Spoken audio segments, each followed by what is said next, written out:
మనం సంపాదిస్తున్నామా, తింటున్నామా అది అది కాదు మనది బతుకు.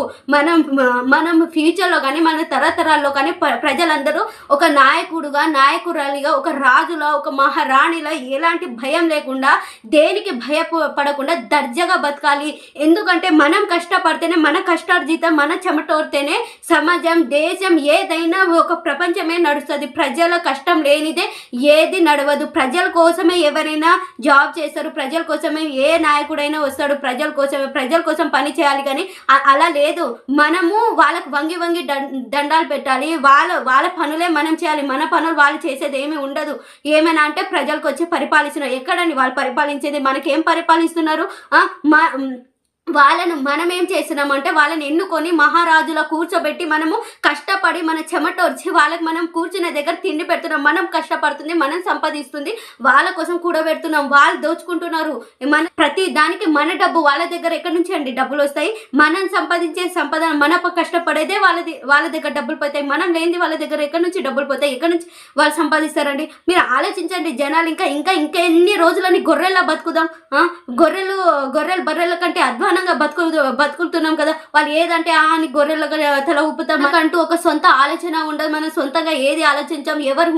ఎవరు ఏది అంటే అని గొర్రెలక తల ఊపుతాం. నేను ఒకటి అంటున్నా, ఈ భూమి మీద ఏ జాతికి లేని ఆలోచనలు కానీ, విజ్ఞానం కానీ, జ్ఞానం కానీ ఒక మానవ జాతికి ఉంటుంది. మరి అది మనం ఏం యూజ్ చేసుకుంటున్నాం, ఏం ఉపయోగించుకుంటున్నాము? ఉన్నదాన్ని సంక నాపిస్తున్నాం. ఉన్నదాన్ని మొత్తం ఇంకా మనం జంతువులకు, గొర్రెలకు, బర్రెలకు తేడా లేకుండా మనం బతుకుతున్నాం కదా. మరి అలాంటి బతుకులు ఎందుకు? మన బతుకులు ఒకటి బతికేనా? నేను అంటున్నా, ఈరోజు మనం సావాలి.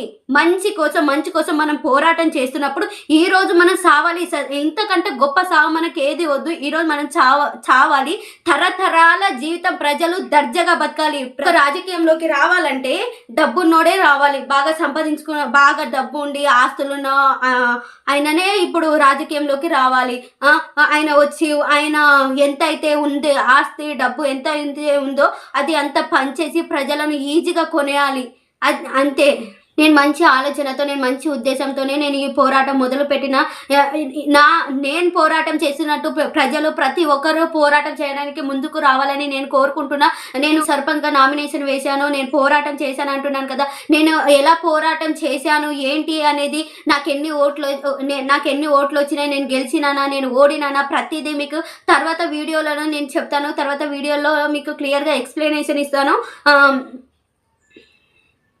నాకు తెలిసినంత వరకైతే నేను చేసినట్టు పోరాటం ఈ భూమి మీద ఎవరు చేయలేదని నేను అనుకుంటున్నారు.